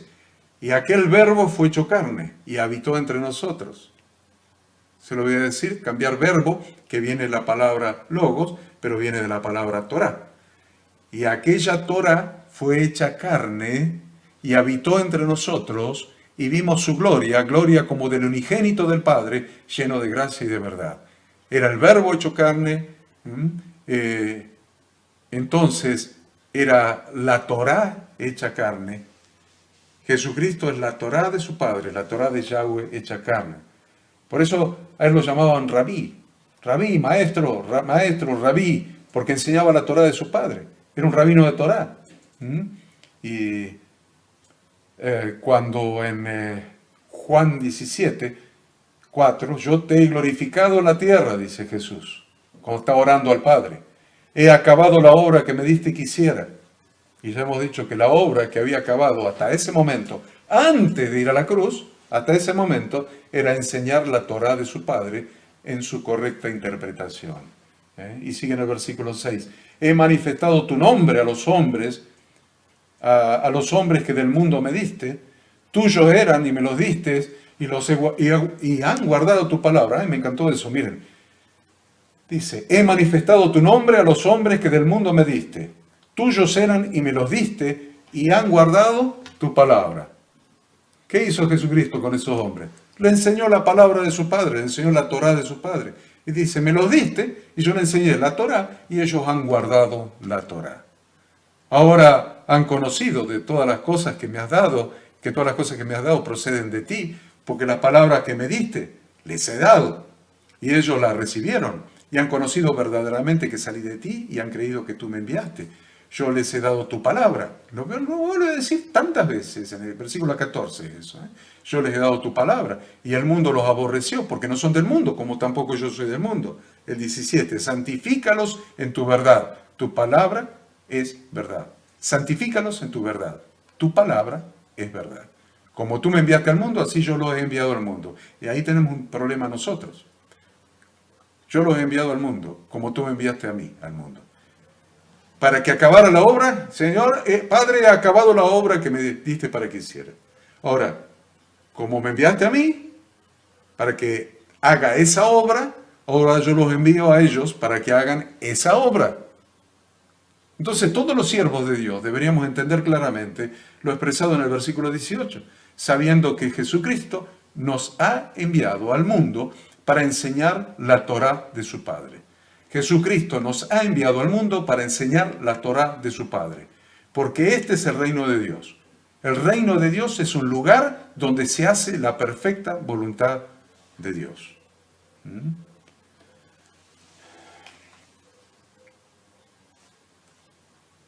Voy a ir más rápido. Debemos entender que en la cultura hebrea cumplir la Torá es, que lo que hizo Jesucristo es hacerla y enseñarla en su correcta interpretación. Ahora entonces, para cada uno de nosotros, como sacerdote del Dios Altísimo, ha llegado el tiempo Lo repito, ha llegado el tiempo. Este es el tiempo en que debemos hacer la Torá de Dios y enseñarla en la interpretación correcta. A eso nos mandó el Señor. Y no podemos hacer eso hasta que hayamos recuperado para nuestra teología la totalidad de las Sagradas Escrituras, incluyendo el Antiguo Testamento. Y más todavía. Y dice, hasta que todo se haya cumplido. Y ese hasta que todo se haya cumplido abarca todo el reinado milenial de Jesucristo. Abarca el milenio. Hasta la finalización del milenio. Hasta que en ese momento, a la finalización del milenio, el Hijo entregue el reino al Padre y haya cielos nuevos y tierra nueva. A ver, 1 Corintios 15, 23. Pero cada uno en su debido orden. Cristo las primicias, luego los que son de Cristo en su venida, luego el fin, cuando entregue el reino al Dios y Padre, cuando haya suprimido todo dominio, toda autoridad y potencia, porque es preciso que Él reine hasta que haya puesto a sus enemigos debajo de sus pies. Entonces la Torá incluye el séptimo milenio. Estamos completando el sexto milenio desde la creación de Adán y Eva. Estamos completando el sexto milenio. Cuando completemos el sexto, empieza el reino milenial de Jesucristo. Y lo incluye. Estamos hablando de reinado, estamos hablando de gobierno. Y todo gobierno el gobierno de Cristo, a ver, el reinado milenial de Cristo, ¿con qué leyes le parece a ustedes que Él va a reinar? Todo reino, todo gobierno, gobierna con leyes. Todo país se gobierna con leyes. El reinado milenial de Jesucristo, el gobierno de Jesucristo, va a ser un gobierno con leyes, sobre la base de leyes. Y si vamos a ser parte de ese reinado milenial de Jesucristo, sería mucho más conveniente para nosotros que comencemos a estudiar las leyes con las que se va a regir con justicia a las naciones en ese gobierno milenial del Señor. Y esas leyes están incluidas en la Torá de Dios. Es muy importante eso. Les quería agregar algo de Isaías, algo de Isaías 66. Porque como los cielos nuevos y la nueva tierra que yo hago permanecerán delante de mí, dice Jehová, así permanecerá vuestra descendencia y vuestro nombre. Y de mes en mes y de día de reposo en día de reposo vendrán todos a adorar delante de mí, dijo Jehová. Haré de ustedes un reino de sacerdotes y gente santa. No necesariamente significa vamos a reinar con Él. Todos. Va a haber quienes reinen y quienes no reinen, pero todos vamos a ser un reino de sacerdotes y gente santa. Y nos hizo reyes y sacerdotes para Dios el Padre. Quiere decir un reino de sacerdotes, un reino de sacerdotes para Dios el Padre. Pero suponiendo que los ministros, los pastores, los hermanos, los cristianos reinarán con Cristo, pero principalmente nosotros, los ministros, los sacerdotes, principalmente nosotros, suponiendo que reinaremos con Él. Vamos a suponer, vamos a reinar con Cristo. Viene Él y vamos a reinar por 1000 años con Él. Vamos a suponer eso. Ahora yo les pregunto a cada uno de ustedes, ¿cómo van a reinar con Cristo sin conocer las leyes del reino? ¿Cómo van a reinar con Cristo sin conocer las leyes del reino? Sin conocer las leyes con las que se va a reinar en el milenio.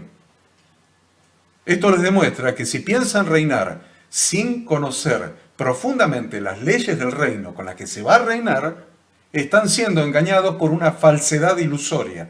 Nadie va a reinar. Cuando le vengan a preguntar cuáles son los feriados que vamos a guardar, usted le va a decir carnaval, la Asunción de la Virgen el 8 de diciembre, ¿qué más le va a decir? Cuando murió San Martín, cuando el Día de la Bandera, el 20 de junio, cuando murió Belgrano, el Día de Sarmiento, ¿qué le va a decir?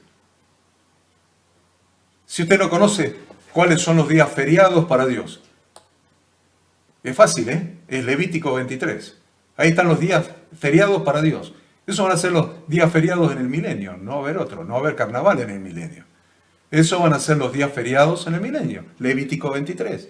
Búsquelo y estúdiese cuándo van a ser los días feriados, porque si quiere reinar y le vengan a preguntar cuándo hay que descansar, cuándo es feriado, usted no le puede decir el día de carnaval, ¿vieron? Ni Halloween. Bien. Por eso Jesús dijo, no todo el que me dice Señor entrará en el reino de los cielos, sino el que hace la voluntad de mi Padre que está en los cielos. Y muchos me dirán ese día, Señor, no profetizamos en tu nombre echamos fuera demonios, en tu nombre hicimos muchos milagros. Y Él le va a decir, mire muchachos, yo nunca los conocí, apártense de mí, hacedores de maldad. ¿Eh? ¿Por qué? Porque la voluntad del Padre está expresada, el Padre la expresó. Miren, estudiantes, el Padre expresó su voluntad y la expresó en el monte Sinaí y se la expresó a Moisés y escribió en tablas de piedra los 10 mandamientos, el preámbulo de la Constitución, y dio todo el resto de la Constitución en su Torá, en el monte Sinaí a Moisés. Y entonces, si usted quiere hacer la voluntad del Padre que está en los cielos, el Padre de nuestro Señor Jesucristo y nuestro Padre, quiere hacer su voluntad, ahí está escrito en su Torá. No podemos ni siquiera pensar en anular la Torá, porque anular la Torá sería anular la palabra dada por Dios, y también sería anular a Jesucristo, porque Jesucristo es la Torá hecha carne. Si usted anula la Torá, anula a Jesucristo. Entonces, miren, hermanos, nosotros debemos comenzar por escudriñar desde el principio, empezar por la iglesia del Antiguo Testamento, y debemos comenzar por conocer las instrucciones dadas por Dios a través de Moisés a la congregación de su pueblo, para recién entonces entender cómo debe funcionar la congregación de Dios que está bajo nuestro cuidado hoy, la iglesia, bajo nuestra responsabilidad como pastores. Hay un orden de prelación de las leyes, pero muchas veces los pastores sin querer hemos dado vuelta al orden de prelación de las leyes del reino de Dios. Hemos creído que los hombres tienen atribuciones para basar las normas del reino en sus propias interpretaciones y en sus usos y costumbres, que ellos mismos han creado. Entonces hemos transformado el reino de Dios en reino de los hombres, de personas que se atribuyen la autoridad. Hemos dado vuelta a la pirámide, el orden de prelación de las leyes de Dios. La hemos puesto patas para arriba y pretendemos que Dios bendiga nuestra impertinencia. Hemos invertido el orden establecido por Dios y hemos dejado abajo la Torá, si es que no la hemos anulado, y arriba de todo quedaron los dos niveles más peligrosos. ¿Cuáles son los dos niveles más peligrosos? Las interpretaciones y los usos y costumbres. Ambos niveles, las interpretaciones y los usos y costumbres, pueden ser lo que aprendimos en la iglesia donde recibimos y creímos al Evangelio, o lo que hacían en la denominación religiosa donde nos criamos, o donde crecimos espiritualmente, o donde comenzamos a servir en el ministerio, o donde fuimos ordenados pastores. No interesa. Es interpretaciones y es uso de costumbre. Dimos vuelta el orden de prelación de las leyes de Dios. Y esto puede tener su origen en lo que dice la denominación religiosa, o lo que dice la organización religiosa, la iglesia madre, o el apóstol, o el padre espiritual que te da cobertura. Todas estas cosas que se han creado dentro de la iglesia de Dios, de la congregación de Dios, y que han opacado, distorsionado y ocultado el orden de Dios para su propia congregación, su propia quejilá, su propia familia. ¿Tu ministerio es del cielo o de los hombres? Porque el Señor sigue diciendo, mirad por vosotros. El Espíritu Santo sigue diciendo, como le dijo Pablo a los pastores de Éfeso, mirad por vosotros y por todo el rebaño que el Espíritu Santo os ha puesto por obispos, para apacentar la iglesia, no tuya, del Señor, la cual Él ganó por su propia sangre. Entonces, de lo aprendido, se desprende una verdad aún más profunda, que debe ser nuestra principal regla hermenéutica para la interpretación de la Biblia. Si viese algo en los profetas, o en los libros poéticos, o en el Nuevo Testamento, que contradijese, si hubiese, estoy hablando en potencial, que contradijese o anulase o se opusiese a una sola de las instrucciones de Yahweh dadas en la Torá para su propia congregación, si hubiera una sola, eso estaría mal. Pero no estoy diciendo que haya algo, estoy hablando en potencial, porque muchos encuentran que hay contradicciones, pero no las hay. Ni siquiera estoy insinuando que las pudiera haber. No estamos diciendo que pudiera haber algo en la Biblia que puede contradecir a otra parte de la misma Biblia, principalmente en relación con la Carta Magna, con la Torá, porque toda la Escritura es inspirada por Dios, y toda la Escritura inspirada por Dios no tiene contradicciones. Entonces, Si en nuestra interpretación encontramos algo que aparenta ser contradictorio, esa interpretación no tiene nada que ver con la palabra de Dios porque no hay contradicción. Es un error de interpretación nuestra. Es un disparate producido por una incorrecta interpretación por parte nuestra. Y es evidente que estamos aplicando una hermenéutica equivocada. Y generalmente los pastores hacemos una exégesis equivocada precisamente cuando prescindimos de la Torá de Dios. Si prescindimos de la Torá de Dios para entender la Biblia, no la vamos a entender nunca. Vamos a estar equivocados. Porque el punto de partida irrefutable para todo análisis y estudio de la Sagrada Escritura es la Torá de Dios. Y esto sucede cuando queremos interpretar el Nuevo Testamento con el Nuevo Testamento solo, prescindiendo de la Torá de Dios. Entendamos que al hacerlo así, lo estamos haciendo mal, porque así no se hace. Porque nos falta el punto de partida. Estamos arrancando por la mitad o más adelante que la mitad. Y ese es un error muy grave, porque muchas veces le hacemos decir al Nuevo Testamento lo que a nosotros se nos ocurre que dice, pero no lo que el Santo Espíritu de Dios dijo. Toda interpretación de la Escritura que contradiga la Torá está mal, porque no podemos interpretar ninguna norma o instrucción del reino de Dios en contra de lo que dice la Constitución Nacional de su reino. Peor todavía cuando nos regimos por los usos y costumbres de la religión que están visiblemente en contradicción con la Torá de Dios. Todo lo que no está alineado con la instrucción de Dios dada en su Torá es inválido. Porque no se está oponiendo solamente a la Torá de Dios dada a Moisés, también se está oponiendo a la Torá hecha carne, que es Jesucristo, y lo que Él enseñó en todo su ministerio terrenal. Entonces, estas son las bases de nuestro ministerio pastoral. Acá vamos a entender lo que es la congregación. Vamos a empezar a entender, ¿ven? Lo que es la congregación. ¿Cómo es la forma de tu ministerio? Dijimos al principio. ¿Es del cielo o es de los hombres? ¿Es de Dios o es de los hombres? ¿Es del Espíritu Santo o de los hombres? Bueno, empecemos por la Torá, las instrucciones de Dios dadas para su congregación, para entender cómo debe funcionar nuestro ministerio, y cómo debemos llevar adelante la congregación de nuestro Dios.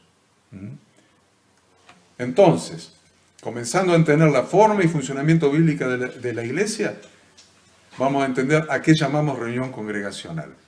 Y no vamos a estar confundidos si la reunión abierta al público, si una campaña evangelística, una carpa, es la reunión congregacional.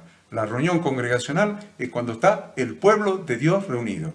Cuando están los hijos de Dios, cuando están los miembros de la iglesia, los miembros del cuerpo, los miembros del templo vivo. Es muy importante eso, lo vamos a explicar en los siguientes capítulos cuando hablemos del funcionamiento de la iglesia. Pero ya vayamos entendiendo que para entender el funcionamiento de la iglesia vamos a empezar por la primera hoja de Génesis. Vamos a hacer es muy cortita la última, así que vamos a hacer un brevísimo paréntesis.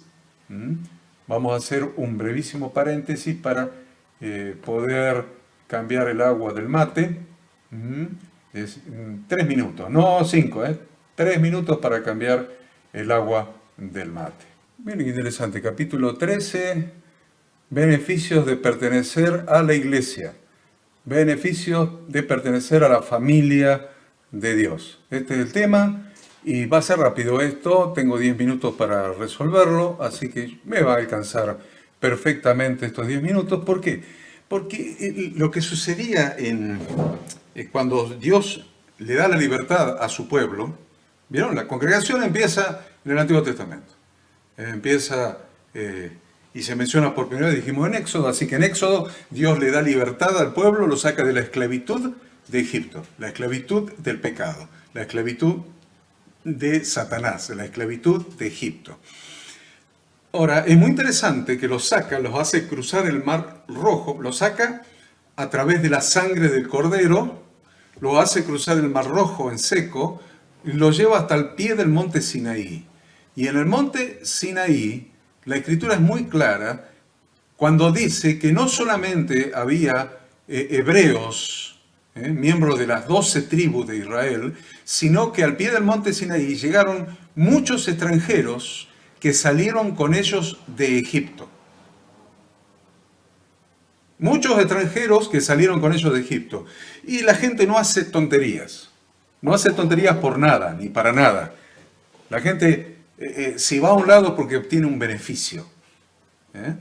¿Por qué salieron muchos extranjeros de Egipto cuando salió el pueblo de Israel?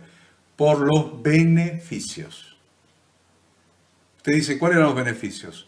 Los beneficios de haber conocido al Dios de Israel, los beneficios de haber pintado probablemente con la sangre del cordero también sus postes y sus dinteles, los beneficios de el poder de Dios puesto de manifiesto, los beneficios que ustedes quieran, pero había beneficios. Salieron por los beneficios. Por eso este capítulo que estamos hablando ahora es beneficio de pertenecer a la familia de Dios. ¿Por qué alguien saldría con nosotros hoy? ¿Por qué alguien se uniría a nuestro pueblo hoy?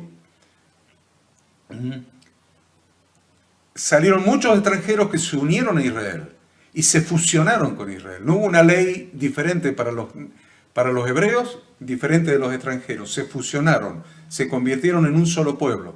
Se fusionaron con el pueblo, fueron injertados en el pueblo, así como nosotros hemos sido injertados en el pueblo.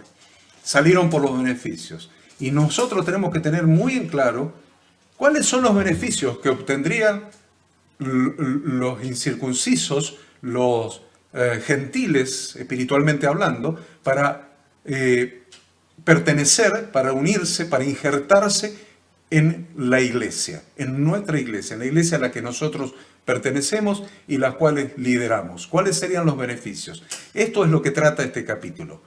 Tenemos que ofrecerles, hacerles ver a las personas que en el reino de Dios van a tener cosas que no tienen afuera del reino de Dios. Hay beneficios de pertenecer a la familia de Dios. El primer beneficio es que la verdadera iglesia no es una institución religiosa. En cambio, ¿qué es la verdadera iglesia? Una comunidad de amor y de fe. Es una familia. Y aquí hay un lugar para cada uno de los pecadores que necesitan a Cristo. Es una familia que te puede incorporar, que te puede adoptar. Primer beneficio.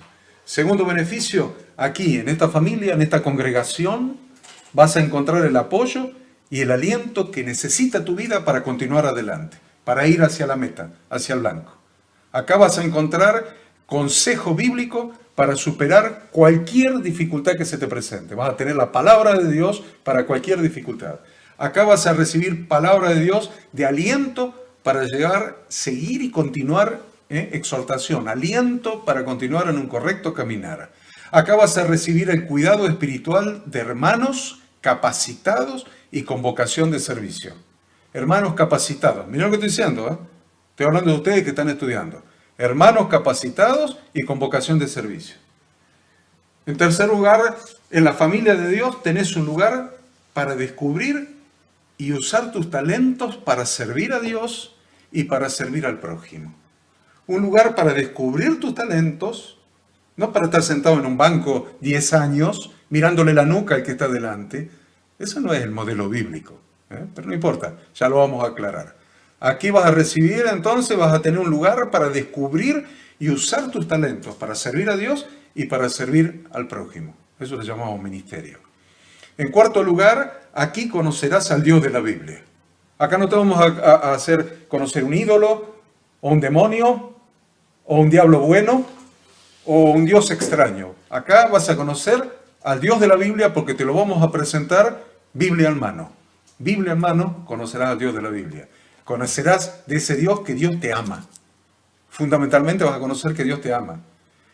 Vas a experimentar que Dios puede satisfacer cada una de tus necesidades. Vas a aprender de maneras prácticas e interesantes que el cristianismo no es un ritual religioso. Es en realidad un estilo de vida, un camino, un nuevo estilo de vida, un nuevo nacimiento con otra manera de vivir, otra manera de pensar. Encontrarás acá en esta congregación, en esta familia, vas a encontrar perdón, vas a encontrar libertad, vas a encontrar seguridad, vas a encontrar propósito, vas a encontrar amor, vas a encontrar aceptación, vas a encontrar fuerza. ¿Le gustan los beneficios? Estos son los beneficios. Si te incorporás y perteneces a esta iglesia, a nuestra iglesia. Quinto, solamente en su cabeza, que es Jesucristo, vas a hallar los valores fundamentales que te pueden asegurar la obtención de la verdadera felicidad. Y no lo vas a encontrar en ninguna otra parte. Ni el sistema, ni el individualismo, ni el neuromarketing, ni nadie te va a dar los valores verdaderos de la felicidad, que son libertad, paz y amor. Libertad, paz y amor para darte verdadera felicidad. Todo esto son los beneficios que vas a encontrar perteneciendo a esta congregación, a esta familia de Dios. Cada uno de ustedes se lo puede decir a la gente. Estos son los beneficios. A las personas, hagan una reunión evangelística y díganle, estos son los beneficios que vas a encontrar si perteneces a la familia de Dios. Hacen una charla, una conferencia, un té de dama, un café de caballero, llámenle como quieran, donde llamen a los inconversos y donde estén reunidos, díganle, estos son los beneficios de pertenecer a esta familia, a la familia de Dios, de pertenecer a esta iglesia local, a tu iglesia local. ¿Cuáles son los beneficios de pertenecer a la iglesia que pastoreás, que liderás, a la que vos perteneces? Estos son los beneficios. Todos estos que acabo de decir y tal vez muchos más. Ahora, ¿qué es lo que te pedimos para pertenecer a esta iglesia local? ¿Qué es lo que te pedimos para pertenecer? Estos son los beneficios. Ahora, ¿qué te pedimos para que pertenezcas? Queremos que pertenezcas, pero ¿qué te pedimos? ¿Cuáles son las condiciones? ¿Cuáles son las condiciones para que puedas pertenecer a esta iglesia local? Se requiere dos cosas, una decisión y un compromiso. Se requieren dos cosas, una decisión y un compromiso. Una decisión de dejar a Dios mandar en tu vida. Una decisión de dejar que Dios gobierne tu vida, que Dios mande. Esto significa entrar en su reino, que Él sea el rey, que Él sea el que manda. Entonces, ¿cómo manda Él? Entonces se requiere, dijimos, una decisión de entrar en su reino, de dejar a Dios mandar, y un compromiso de vivir una vida según sus instrucciones, expresadas en su palabra, la Biblia. Un compromiso de dejar a Dios mandar. Una decisión de dejar a Dios mandar y un compromiso de ajustarme a lo que Él manda. Decisión de dejarlo a Él mandar, reinar sobre mi vida, eso es el reino de Dios, y un compromiso de ajustarme a lo que Él manda. Lo que se te pide entonces es un sincero compromiso con Dios y con la iglesia local. ¿Cómo se hace el compromiso con Dios y la iglesia local? Que recibas a Jesucristo en tu corazón y así seas hecho un hijo de Dios y que te unas con esta iglesia local que es una parte de su cuerpo en la tierra, pasando por las aguas del bautismo para vivir una nueva vida siguiendo las instrucciones de Dios, las cuales se te enseñarán a través del discipulado. Esto es lo que se te pide. No le estoy hablando a ustedes, lógico, son pastores, son líderes, servidores. Estoy diciendo cómo yo hablaría con alguien para estimularlo a que entre, a que pertenezca al reino de Dios. Me encanta ver, da trabajo esto, ustedes saben que da trabajo, y por eso me encanta haber terminado ya la segunda materia. Requiere preparación, requiere esfuerzo, no es solamente estas 2 horas, sino todo el tiempo de preparación que se requiere, y a veces uno se olvida de algo, como por ejemplo ahí en su pantalla dice clase número 04, y es 5, y le quedó 4, pero ustedes ya saben que es la clase 5, me olvidé de cambiar el cartelito, ven, ahí requiere atención, concentración, meterse, pero lindo, ya tenemos 2 materias adentro. Les pido por favor que manden los trabajos prácticos, individuales, de qué le pareció, qué lo impactó, qué pudo aprender de cada capítulo, completen esta materia y les pido fundamentalmente que esta semana se inscriban en la materia que sigue. La materia que sigue se llama sacerdotes de Dios dentro de la iglesia. Sacerdotes de Dios dentro de la iglesia. Acá se los voy a poner en la pantalla. Sacerdotes de Dios dentro de la iglesia. Les pido por favor que se contacten con Ada y se inscriban en la nueva materia para que les podamos mandar el material de estudio. Ya hemos mandado la primera materia, le hemos mandado la segunda, ahora le estamos pidiendo inscríbanse en la tercera para que les podamos mandar el material de la tercera materia. Le vamos a mandar el material solamente, acuérdense, solamente a aquellos que estén inscritos en la materia. Entonces, si quieren el material, inscríbase en la materia, comuníquense con Ada, inscríbanse en esta nueva materia para que les podamos mandar el material de estudio. ¿Se entendió? Gracias a Dios que se entendió y gracias a Dios de que hemos podido pasar este hermosísimo tiempo de capacitación, de preparación en la palabra de Dios. Así que los bendigo en el nombre del Señor y que el Espíritu Santo trabaje en su mente y en su corazón, porque esto es intensivo y hace falta estudiar así la palabra de Dios, si no, ¿cómo vamos a servir si no nos capacitamos para hacerlo? ¿No es cierto? Dios los bendiga y los guarde, haga resplandecer sus rostros sobre ustedes, los llene de paz y el Espíritu Santo ilumine sus mentes y sus corazones. Amén.